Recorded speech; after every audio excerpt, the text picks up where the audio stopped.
à l'intérieur et qui enseignait le Coran à Fatima ibn al-Khattab et son mari. Et donc, Omar al-Khattab, radiallahu anhu, donc, il a entendu cette récitation et donc il est rentré de force dans la maison. À ce moment-là, Abdullah al-Khabbab ibn al-Arat a réussi à se cacher. Et donc, Omar al-Khattab, furieux, il a dit à sa sœur, qu'est-ce que vous étiez en train de réciter? Elle lui a dit, non, on n'était pas en train de réciter. Il lui a dit, si, vous étiez en train de réciter. Et en fait, il a trouvé dans sa main, euh, on appelle ça une feuillet ou un feuillet, où étaient transcrits les versets coraniques. Et il lui a dit, qu'est-ce que tu as dans ta main? Elle lui a dit, je ne peux pas te le donner, c'est des paroles sacrées et toi, tu es impur. Toi, tu es mouchrik, tu es polythéiste.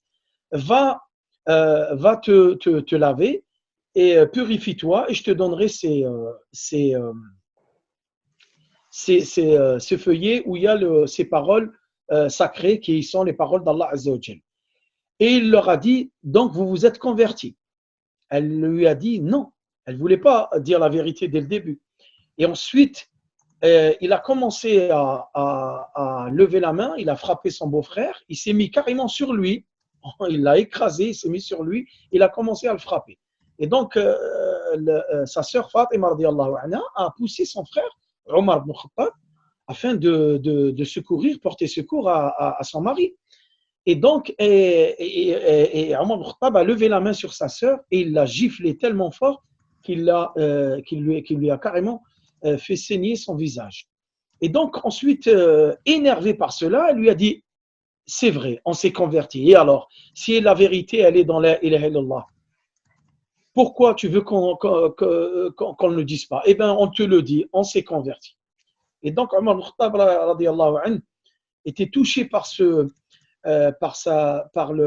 qui vient d'arriver, sa sœur qui saignait du visage. Et donc, il s'est un peu adouci et il lui a dit, je vais me laver. Donc, il s'est lavé, Omar al-Khattab radiallahu anhu, et ensuite, elle lui a donné cette feuille ou ce feuillet où étaient transcrits les paroles d'Allah Azza wa Jal. Qu'est-ce qu'il y avait sur ce feuillet? Eh bien, il y avait tout simplement le début de Surat Taha. Eh bien, je vais vous lire comme Omar al-Khattab radiallahu anhu a lu ces quelques versets de Surat Taha. Bismillahirrahmanirrahim. Taha. ما أنزلنا عليك القرآن لتشقى إلا تذكرة لمن يخشى تنزيلا ممن خلق الأرض والسماوات العلى الرحمن على العرش استوى له ما في السماوات وما في الأرض وما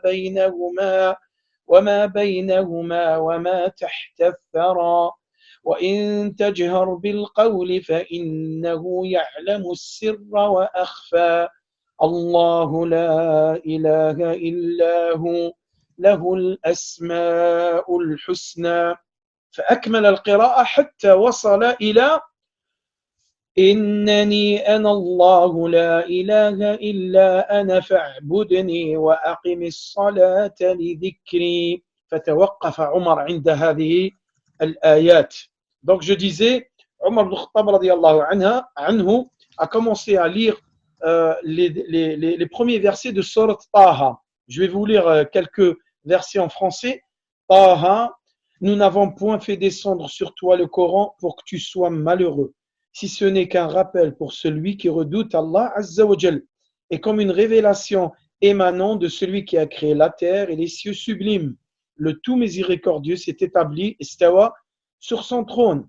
À lui appartient ce qui est dans les cieux, sur la terre, ce qui est entre eux et ce qui est sous le sol humide. Il a continué à lire jusqu'à arriver au verset 14, lorsque Allah Azza wa Jal dialogue avec Moussa alayhi salam et il lui dit, certes c'est moi Allah, point de divinité que moi, adore-moi donc et accomplis la salat pour te souvenir de moi. Ça c'est les premiers versets que Omar ibn Khattab radiallahu ta'ala anhu a lu, quel a été cet effet sur Omar ibn al-Khattab radiallahu anhu. Ben, écoutez ce qu'il dit, subhanallah. Lorsqu'il récite déjà Bismillah ar-Rahman ar-Rahim, il dit Asma'un tayyiba tahira. Donc Omar al-Khattab déjà lorsqu'il a lu Bismillah ar-Rahman ar-Rahim, il dit c'est des noms doux, pleins de pureté. Et ensuite, lorsqu'il a terminé de lire Surat Taha, il a dit Ma ahsan al-kalam wa ma akramahu. Il dit, sur ces paroles qu'il vient de réciter ou de lire, il dit que cette belle parole est noble, que cette belle parole est noble et belle. Donc les paroles déjà pour lui, elles sont nobles et elles sont belles. Ça, c'est l'éloquence du Coran. Donc l'éloquence du Coran, la parole d'Allah Azza wa Jal a commencé à s'installer dans le cœur de Omar ibn al-Khattab radiyallahu ta'ala anhu, parce que tout simplement Omar ibn al-Khattab radiyallahu anhu, son cœur s'est ouvert pour accueillir ces paroles d'Allah Azza wa Jal. Et la preuve elle est là, c'est qu'il a lu, il a accepté les conditions que sa sœur lui a données, d'aller se laver, de se purifier afin de toucher ce feuillet qui contient les paroles d'Allah Azza wa Jal. Et lorsque Omar ibn Khattab radiallahu anhu a lu ces versets, Al-Khabbab ibn al-Arat, le compagnon qui était caché qui s'est caché afin que Omar ibn Khattab radiallahu anhu ne le trouve pas à l'intérieur de la maison de sa sœur, donc il est sorti et il lui a dit Ya Omar, j'ai entendu le prophète sallallahu alayhi wa sallam et je te fais une bonne annonce. Et il lui a dit, je te fais une bonne annonce. Abshir ya Omar, فإني أرجو أن تكون دعوة الرسول صلى الله عليه وسلم لك ليلة الخميس قد أجيبت. يعني qu'est-ce qu'il a dit le prophète sallallahu alayhi wa sallam? Il a fait un dua, le prophète sallallahu alayhi wa sallam, et c'est Al-Khabbab ibn al-Arat qui vient de le dire à Omar ibn Khattab. Il lui a dit que le prophète sallallahu alayhi wa sallam a fait des duas pour toi. Il a dit Allahumma a'izz al-islam bi Omar ibn al-Khattab ou bi Abi Jahl. Donc le prophète sallallahu alayhi wa sallam a fait un dua, il a dit Ya Allah, renforce l'islam par celui de ces hommes que tu aimes le plus, soit Omar ibn Khattab radiyallahu anhu, soit Abu Jahl ibn Hisham. Donc déjà une bonne annonce pour Omar ibn Khattab radiyallahu anhu. Mais avec tout cela, il a dit je veux aller rencontrer Muhammad sallallahu alayhi wa sallam.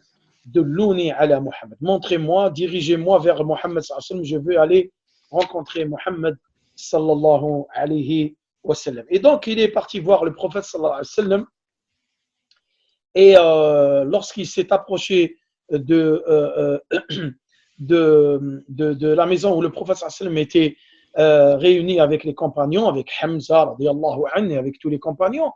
Et donc, les compagnons ont entendu les pas de Omar ibn Khattab radiallahu anhu s'approcher de la maison. Et ils ont dit, c'est Omar. Et ils ont dit, pourquoi il est venu, Omar? Pourquoi il est venu? Et donc, Hamza radiallahu anhu, il a dit, si Omar ibn Khattab est venu pour faire du mal au prophète sallallahu alayhi wa sallam, je vais défendre le prophète sallallahu alayhi wa sallam et je vais lui montrer c'est qui Hamza radiyallahu ta'ala anhu. Mais le prophète sallallahu il a dit laissez-le. Donc ils ont ouvert la porte et Omar ibn Khattab radiyallahu anhu est rentré.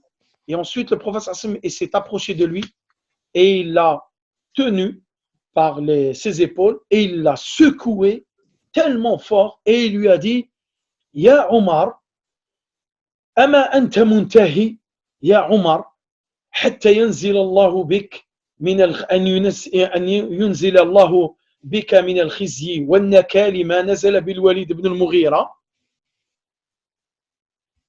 Et donc il l'a secoué, il lui a dit Ya Omar, le temps n'est-il pas venu pour que tu t'arrêtes, afin que tu reviennes vers la vérité, afin que tu reviennes vers le droit chemin? Est-ce que tu veux subir la colère d'Allah Azza wa Jal qui a fait descendre sur Al-Walid ibn al-Mughira? Et donc et le prophète sallallahu a répété cette invocation devant Omar ibn al-Khattab radiyallahu anhu et il a dit Allahumma a'izz al-islam bi Omar ibn al-Khattab radiyallahu anhu.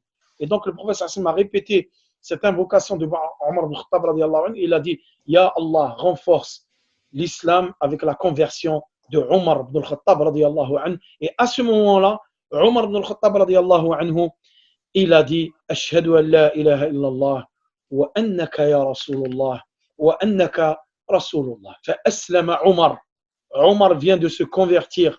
Omar a ouvert son cœur pour le Coran. Omar radiallahu anhu a compris le sens des versets qu'il vient de réciter, a compris le sens de Innahu Allah, innahu innani ana Allah la ilaha illa ana fa'budni wa aqimis salata li dhikri, le message qui a été transmis à Moussa alayhi salam.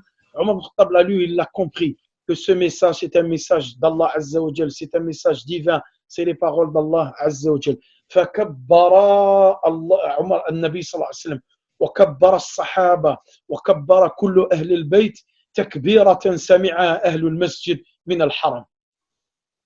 Donc, le prophète sallallahu alayhi wa sallam a bien sûr a formulé Allahu Akbar, a dit Allahu Akbar, tellement il était content, il a dit Allahu Akbar, et les compagnons qui étaient avec lui ont levé tellement la voix qu'on a entendu Allahu Akbar de la mosquée sacrée.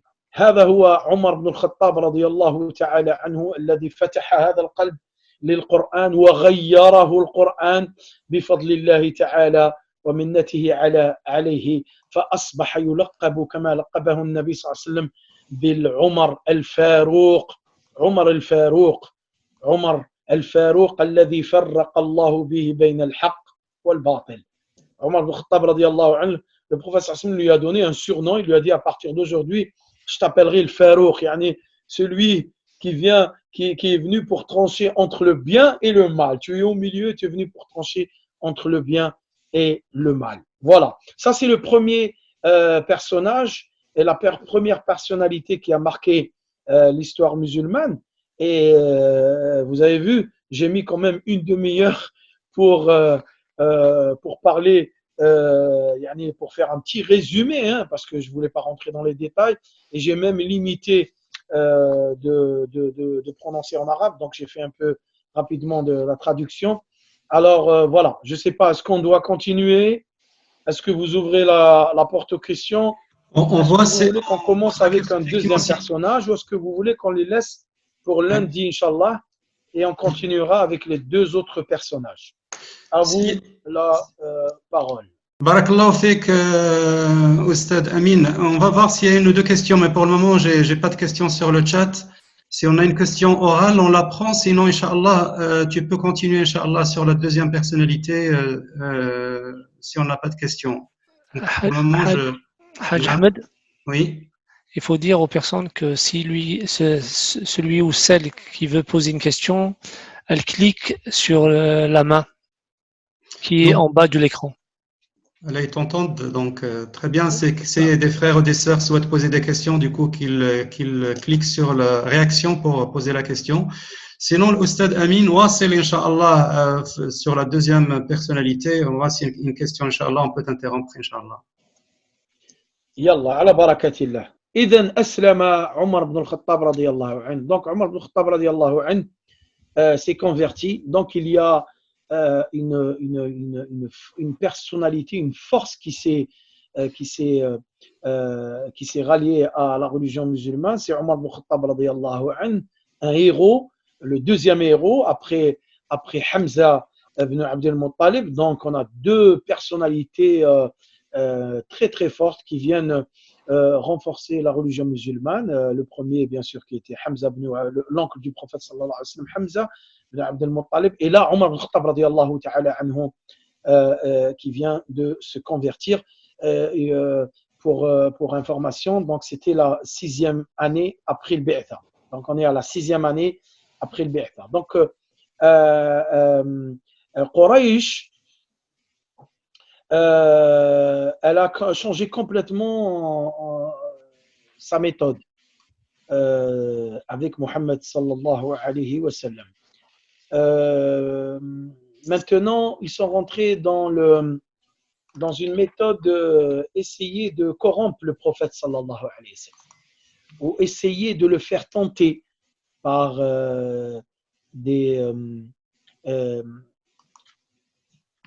par de la corruption, par essayer de le faire tenter par des postes ou un pouvoir.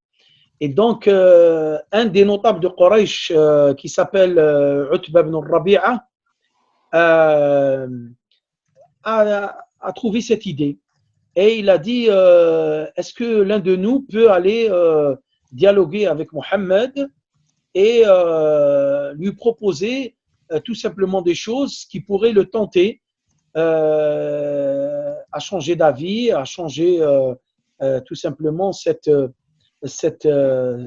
da'wa et d'arrêter de transmettre ce message de l'unicité d'Allah Azza wa Jal. Donc, pourquoi ne pas le tenter et de lui donner des choses qu'il pourrait accepter et on pourra avoir une mainmise sur lui. Et donc, celui qui a décidé d'aller lui parler, c'est Abu al-Walid ibn al-Mughira. Pourquoi Abu al-Walid? Parce que al-Walid, il a des enfants. Et parmi eux, c'est Khalid ibn al-Walid. Donc Khalid ibn al-Walid, le compagnon, c'est l'enfant, c'est le fils de al-Walid ibn al-Mughira. Et il a deux autres enfants qui se sont convertis à l'islam aussi. Donc il a trois enfants, parmi eux Khalid ibn al-Walid, celui qui est connu, et deux autres enfants aussi qui se sont convertis. Mais on va parler du papa maintenant, on va parler du père. Abu al-Walid, qui était un homme très très riche, hein, c'était un homme très très riche qui faisait partie des grands notables de Quraysh, qui avait une parole, c'était un des décideurs de notables de Quraysh, qui a beaucoup voyagé, qui connaît qui assiste à des réunions de poèmes où la poésie elle est achetée, elle est financée, lui-même il finance la poésie, c'est quelqu'un qui a beaucoup voyagé, qui connaît les traditions et les croyances des gens du livre. Donc, c'est quelqu'un d'important, attention. Donc, Abu al-Walid, et on lui a dit, pourquoi toi, Abu al-Walid, tu ne vas pas voir Mohammed et tu vas lui parler. Et donc, lui, il a accepté. Et il est parti voir le prophète sallallahu alayhi wa sallam qui était assis à côté de la Kaaba et qui était en train de réciter le Coran. Donc, il est parti le voir. Et donc, il lui a dit Yabna Akhi, parce qu'ils font partie tous pratiquement de la même tribu, ils ont des liens de parenté. Donc, c'est pour ça qu'ils parlent comme ça, de cette façon. Yabna Akhi, et donc il lui dit tu fais partie de notre tribu, tu fais partie de nos familles, ta famille fait partie de ces tribus de Quraysh qui sont très très connus, qui ont une parole dans la région, etc. Et il lui a dit, par contre, tu viens, cette parole que tu es en train de transmettre parmi nous est une parole qui est en train de diviser, les familles, qui est en train de diviser les groupes, qui est en train de diviser les tribus. Tu es en train d'insulter nos divinités. Tu es en train d'insulter nos divinités, tu es en train de faire sortir de la religion ceux qui ne te suivent pas, etc. Et ensuite, il lui a dit, moi je vais te proposer des choses et à toi de voir si tu acceptes ou non. Et donc, première proposition. Et il lui a dit, Ya Muhammad. Donc, première proposition. Il lui a dit, Ya Muhammad, si tu veux être riche, parmi les plus riches de Quraysh, eh ben on va te faire une grande collecte d'argent et tu seras l'homme le plus riche de Quraysh. Deuxième proposition, si tu veux avoir le statut de roi, eh ben on va te proclamer roi de Quraysh et tu seras notre roi et nous, on sera tes sujets. Troisième proposition, il lui a dit, si tu es ensorcelé, si tu es touché par un djinn, eh ben, on te ramènera un guérisseur, on en financera ton traitement. jusqu'à ta guérison. Et donc le prophète sallallahu alayhi wa sallam était là, en train de l'écouter. Et au moment où le Walid ibn al-Mughira a terminé ses propositions, le prophète sallallahu alayhi wa sallam lui a dit: est-ce que tu as terminé? Regardez le respect du dialogue. Ça, c'était un message du prophète sallallahu alayhi wa sallam. Donc, comment le prophète sallallahu alayhi wa sallam va lui répondre? Avec quoi il va lui répondre? Est-ce qu'il va lui dire: non, j'ai pas besoin de ça, je suis un homme modeste? Non. La réponse, ça sera par les paroles d'Allah Azza wa Jal qui ont cette capacité à changer la personne et à changer les cœurs et à provoquer des miracles dans des situations où la personne, bien sûr, ouvre son cœur afin d'accueillir les paroles d'Allah Azza wa Jal. Et donc, il lui a dit: tu as terminé? Il lui a dit oui. Il lui a dit: alors, écoute-moi. Qu'est-ce que tu vas dire, ya Rasulallah? Eh bien, le prophète sallallahu alayhi wa sallam a dit, et je vais vous réciter. Bismillahirrahmanirrahim. Hamim. Tanzilun minarrahmanirrahim. كتاب فصلت آياته قرآنا عربيا لقوم يعلمون بشيرا ونذيرا فأعرض أكثرهم فهم لا يسمعون وقالوا قلوبنا في أكنة مما